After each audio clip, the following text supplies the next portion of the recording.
మా ప్రభు రక్షకుడైన యేసుక్రీస్తు నామములో అందరికీ శుభాభివందనం తెలియజేస్తాను. పిల్లరా అందరూ బాగున్నారు కదా?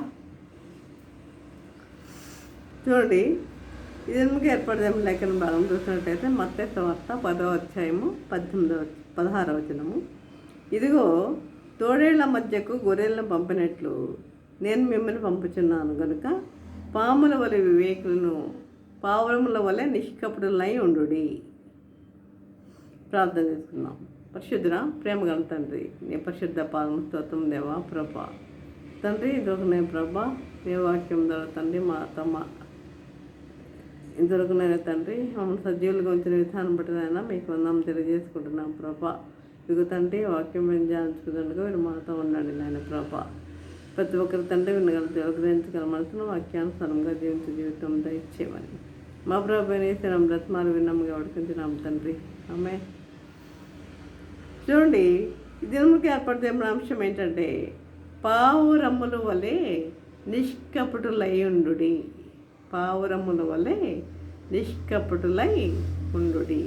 నిష్కపటము అంటే కపటము లేనివారు, నిష్కపటులై ఉండుడి. చూడండి, బైబిల్ గ్రంథంలో దేవుడు మనం ఎలా ఉండాలో ఎలా ఉండకూడదో చెప్పాడు. ఎలా ఉండాలో ఎలా ఉండకూడదో చెప్పాడు. కొందరి వలె ఉండండి, లేకపోతే మరి కొందరి వలె ఉండండి అని తెలియజేశాడు. శాస్త్రులు పరిచయుల వలె ఉండకూడదు అని మత్తయి సువార్త 23వ అధ్యాయంలో కూడా మనకి తెలియజేశాడు. అయితే చూడండి, ఈ పై వచనంలో మనం చదువుకున్న వచనంలో పాముల వలె వివేకంతో ఉండాలని, పావురము వలె నిష్కపటులై ఉండాలని చెప్పాడు. పాముల వలె వివేకులై ఉండాలని, పావురముల వలె నిష్కపటులై ఉండాలని తెలియజేశాడు. ఆదికాండంలో నోవాహు వాడకట్టినప్పుడు అన్ని రకాల జంతువులు పక్షులు పురుగులు అన్నిటితో పాటు 8 మంది మనుషులు. వాళ్ళెవరు? నోవాహు భార్య, 3 కొడుకులు, 3 కోడళ్ళు. ఇదిగో ఎనమండుగురు దానిలో ఉన్నారు. 40 రోజులు వర్షం కురిసింది. అయితే చూడండి, ఈ 40 రోజులు వర్షం కురిస్తే ఈ నీళ్ళు ఇంకిపోయా లేదా అని తెలుసుకోవడానికి పావురాన్ని పంపించాడు. చుట్టూ చూసింది, అంత నీళ్ళే, అంత జలమయం.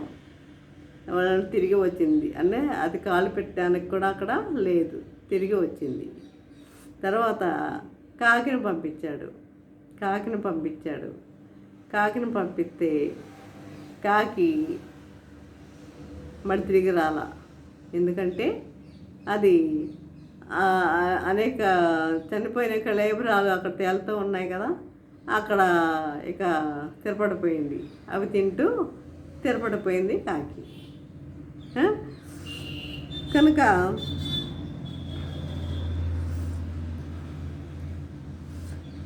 కాకులు యొక్క మనస్తత్వం ఏంటో మనకు తెలుసు. కాకులు పిల్లల చేతిలో ఉన్నాయి కూడా, పిల్లల చేతిలో ఉన్నాయి కానీ, పెద్దవాళ్ళ చేతిలో ఉన్నాయి కానీ అవి లాక్కుని పోతాయి కదా. అదే కాకులు ఏదైనా ఆహారం తిన్నా పిల్లల చేతిలో చూసి ఎత్తుకొని పోతాయి. పావురానికి కాకి ఉన్న తేడాలు ఉన్నాయి. దీనికి ఒక చిన్న కథ ఉంది. ఏంటంటే, ఒక చోట కొన్ని పావురాలు మేత మేస్తున్నాయి. అయితే ఒక కాకి అది చూసి వాటితో చేరాలనుకుంది. మరి అవి తెల్లగా ఉంటాయి కదా, ఇది నల్లగా ఉంటుంది, గుర్తుపట్టేస్తాయి కదా అనుకుని అక్కడ ఉన్న ఒక పెయింట్ బాక్స్ అక్కడ ఉంది, పెయింట్ది. అయితే వెళ్ళి ఏం చేసింది, పెయింట్ డబ్బా కనపడగానే అందులో మునిగింది. పెయింట్ డబ్బాలో మునిగింది. మునగ్గానే కాకి ఏమైంది? తెల్లగా అయిపోయింది.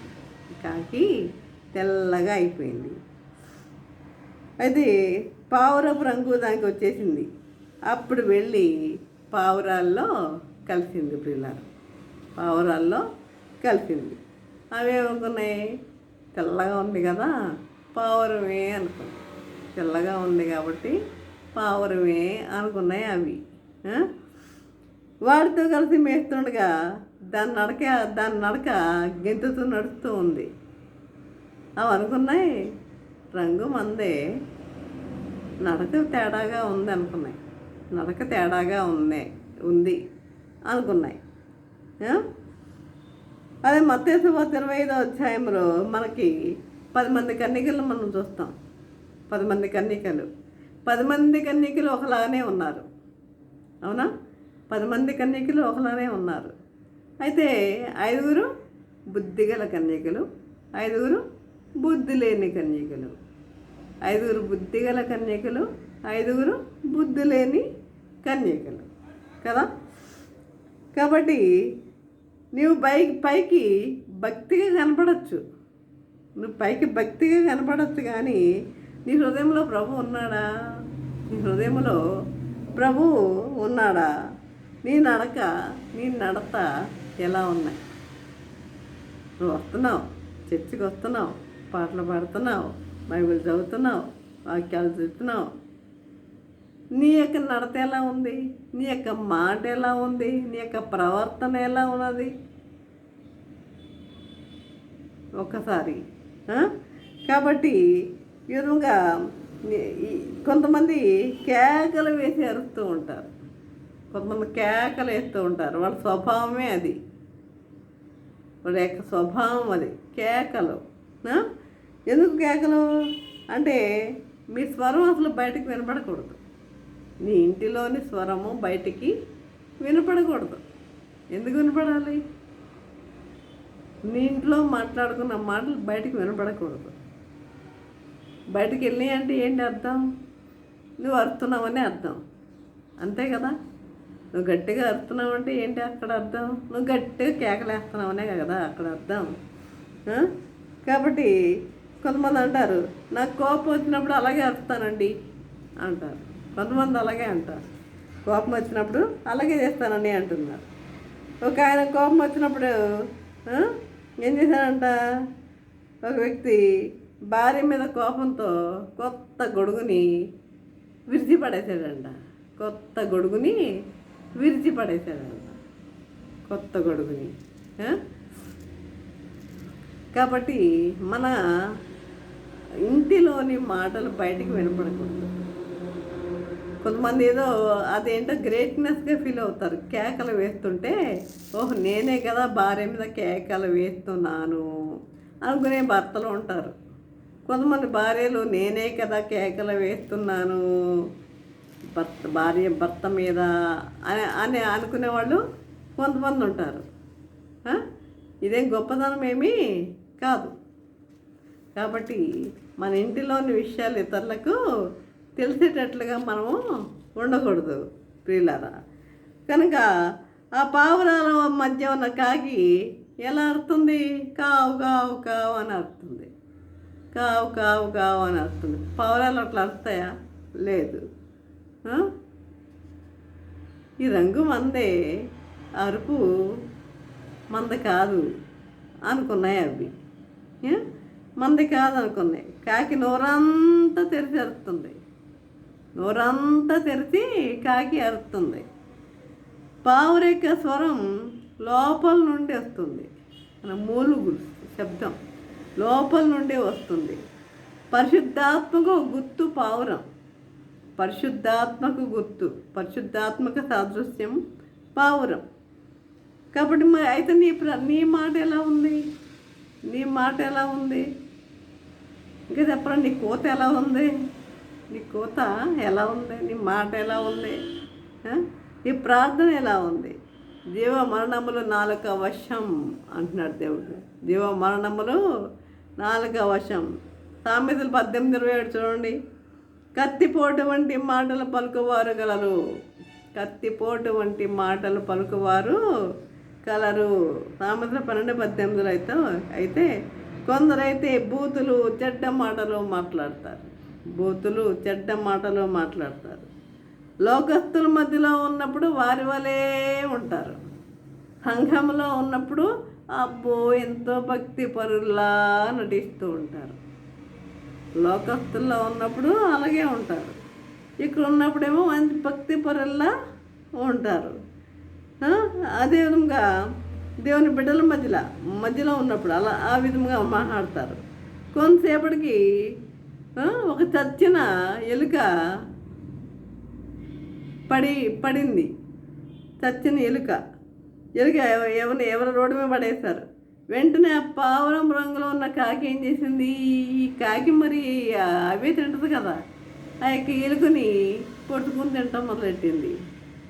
ఇవనుకున్నాయి పావురాలు, రంగు మందే ఆహారం మంద కాదే అనుకున్నాయి పావురాలు.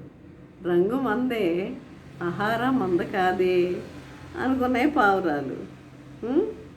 అయితే అప్పుడు ఆ పావురంలు రంగు మన రంగే కానీ ఆహారం ఆహారం కాదనుకున్నాయి.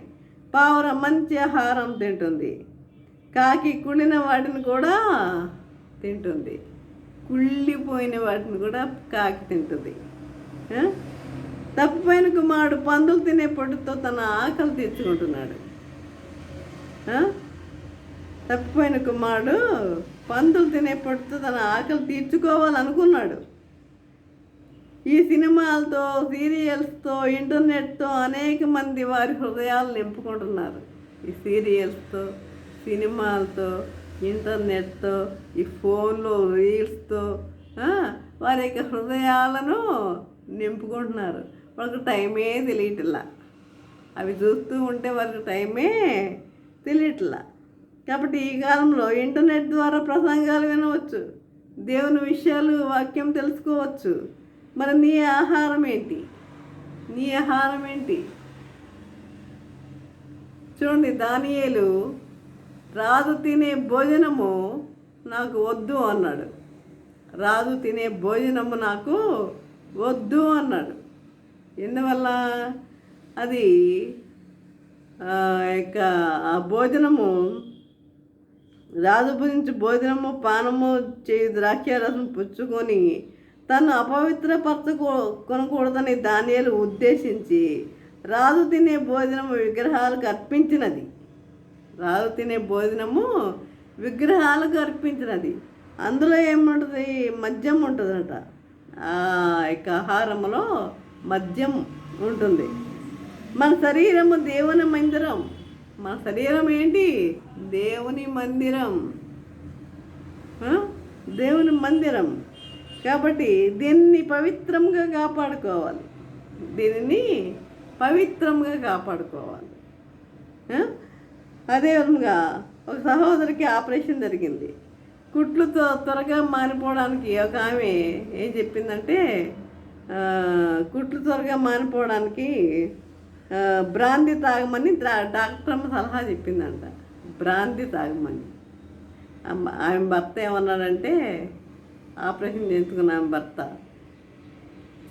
అలాంటివి ఏం చేయొద్దు, ప్రార్థన చేయించుకో, పాస్టర్ గారితో ప్రార్థన చేయించుకో, లేకపోతే నీకు నువ్వు ప్రార్థన చేసుకో, అంతే, అలాంటివి ఏమీ చేయొద్దు అని గట్టిగా అరిచాడంట. కాబట్టి మనము ఈ లోకంతో రాజీ పడిపోవద్దు. ఈ లోకంతో రాజీ పడవద్దు. ఈ లోకంలో ఉన్న ఆచారాలతో రాజీ పడిపోవద్దు. మనం నిజంగా అన్నీ మనం ఆచరించేవన్నీ కూడా మనము ఏ ఆచారాలు అంటే హిందూ ఆచారాలు పాటిస్తున్నాం. ఆచారాలే పాటిస్తున్నాం. చనిపోయినప్పుడు కానీ, మరి మ్యారేజెస్ విషయంలో కానీ అన్నీ అవే. కాబట్టి ఇలాంటి ఆచారాలు మనము పాటించే వారిగా ఉండకూడదు. చూడండి, అన్యులు మన వైపు తిరగాలి, మన ప్రభు వైపు తిరిగే వారిగా ఉండాలి. అన్యులు మన ప్రభు వైపు తిరిగే వారిగా ఉండాలి. కానీ మనము అటు వెళ్తున్నాం, ఆ ఆచారాల వైపు వెళ్తున్నాం. ఆ ఆచారాల వైపు వెళ్ళేవారిగా ఉన్నాం.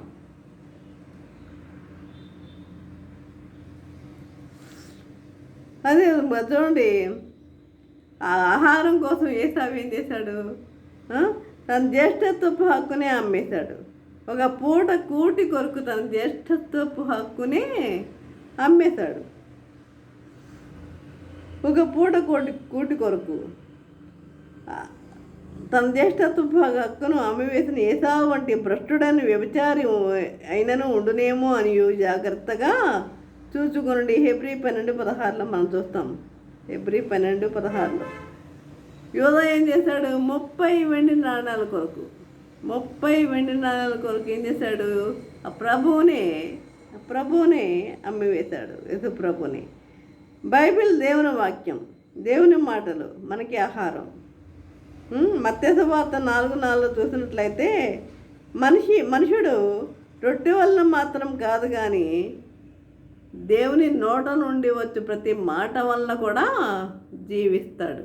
మనుష్యుడు రొట్టె వలన మాత్రం కాదు కానీ దేవుని నోట నుండి వచ్చు ప్రతి మాట వలన కూడా జీవిస్తాడు. కొంచెం సేపటికి కాకుల గుంపు అక్కడ చేరింది. పావురపు రంగులో మునిగిన కాకి వెంటనే పావురముల వద్ద నుండి వెళ్ళిపోయి కాకుల గుంపులో చేరింది. మరి ఆ కాకే కదా, కాకులతో చేరింది. అప్పుడు ఆ పావురములు రంగు మన రంగే కానీ సహవాసం మంద కాదు. మరి పావురాలు కాకులతో సహవాసం చేస్తాయా? చేయవు కదా. కాబట్టి అప్పుడు ఆ పావురం రంగు మన రంగే కానీ సహవాసం మంద కాదు అనుకున్నాయి. ఎవరి మధ్యలో ఉంటే వారి వలె ఉంటున్నావా? అది ఎవరి మధ్యలో ఉంటే వారిలా ఉంటున్నావా? బయటికి వెళ్ళి టీవీ చూసే వాళ్ళ దగ్గర టీవీ చూసి ఎంజాయ్ చేసే వాళ్ళ దగ్గర అక్కడికి వెళ్ళి ఎంజాయ్ చేస్తున్నావా? అదే దేవుని సన్నిధికి వచ్చి మంచి గట్టిగా పెద్దగా పాటలు పాడేసేసి మరి పెద్దగా బైబిల్ చదివేసేసి అబ్బో దేవుని బిడ్డ అని అనిపించుకోవాలని అనుకుంటున్నావా? అంటే ఎక్కడ వేసిన నాటకాలు అక్కడ వేసేవారిగా ఉన్నామా అన్నది నాకు వచ్చాను. ఎక్కడ వేసే నాటకాలు అక్కడ వేస్తున్నామా?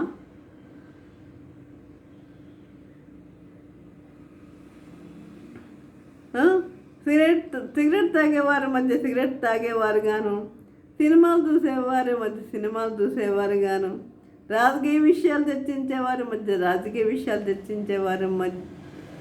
చర్చించేవారు గాను,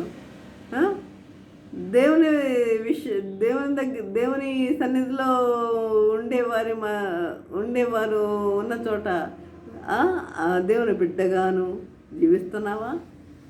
అలాంటి సహవాసం చేస్తున్నావా నువ్వు? ఇదేంటి ఇంతవరకు ఇప్పుడు దాకా పావురాల మధ్య ఉన్న కాకి ఏం చేసింది? వెంటనే ఏం చేసింది? కాకుల గుంపులోకి వెళ్ళింది. అంటే దాని సహవాసం అది. అంటే ఎక్కడ సహవాసం, ఎక్కడ ఏ ఎండగా గొడుగు ఎత్తే రకంగా ఉందా అది? కాబట్టి ఇక్కడ చూసినట్లు ఎవరితో నీ స్నేహం ఎవరితో?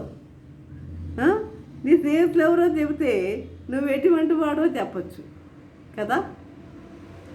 విధముగా మనం ఎవరన్నా ఒక వ్యక్తి ఎవరో చెప్పాలి అనుకుంటే, మంచివాడో చెడ్డవాడో అని చెప్పాలి అనుకుంటే, ఆ ముందు అతని యొక్క స్నేహితుడు ఎవరో ఒకసారి అతన్ని అబ్జర్వ్ చేస్తే తప్పనిసరిగా అతను ఎవరు చెప్పచ్చు. అతను దొంగవాడు అనుకోండి, ఖచ్చితంగా ఇతను కూడా దొంగవాడే. అతను మంచివాడు అనుకోండి, ఇతను కూడా మంచివాడే. అది కాబట్టి అతని స్నేహితులను చూసి ఈ యొక్క నీవు ఎటువంటి వాడివో చెప్పవచ్చు నీ స్నేహాన్ని చూసి. ఈ విధముగా అన్య పండుగలు వచ్చినప్పుడు వారిచ్చిన ప్రసాదాలు, ఆహార పదార్థాలు తింటున్నారా? అన్య పండుగలు వచ్చినప్పుడు వారిచ్చిన ఆహార పదార్థాలు, ప్రసాదాలు తింటున్నారా? తినకూడదని దేవుని వాక్యం తెలియజేస్తుంది కదా. తీసుకోకపోతే వారేమనుకుంటారో, వారితో కూడా కలిసి ఉండాలి కదా అని అనుకుంటున్నారా? కాబట్టి జాగ్రత్త. వారితో మాట్లాడటం తప్పు కాదు. కలిసి ఉండాలి కదా. వారితో మాట్లాడడం తప్పు కాదు, వారికి సహాయం చేయడం తప్పు కాదు. కానీ దైవ భయం లేని వారితో, దేవుని బిడ్డలు కాని వారితో సహవాసం మంచిది కాదు. వారు దేవుని బిడ్డలు కాదు కదా, దేవుని సహవాసం లేనివారు కదా. వారితో సహవాసం చేయడం మంచిది కాదు, వారితో ప్రసాదాలు తినటం మంచిది కాదు. పావురం వల్ల నిష్కపటులుగా ఉండమని ప్రభు బోధిస్తున్నాడు. యోహాను సువార్త 1వ అధ్యాయంలో నతానియేలు అనే వ్యక్తి ఉన్నాడు. అతను చూసిన ప్రభు ఇతను నిజంగా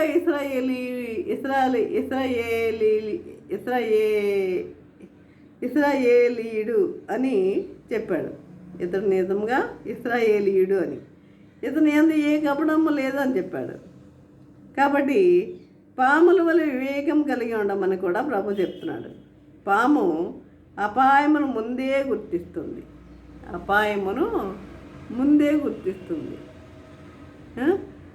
కనుక జాగ్రత్త పడుతుంది. అదే విధంగా మనం కూడా శోధన ఏ విధంగా వస్తుందో గుర్తించాలి.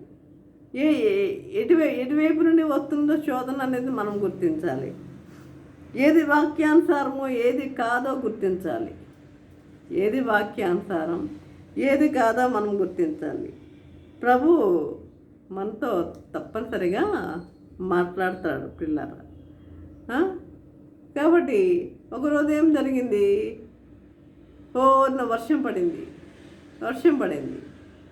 పడినప్పుడు ఆ కాకి మీద ఉన్న పెయింట్ అంతా కరిగిపోయింది, నల్లగా అయిపోయింది. ఏది పావురం?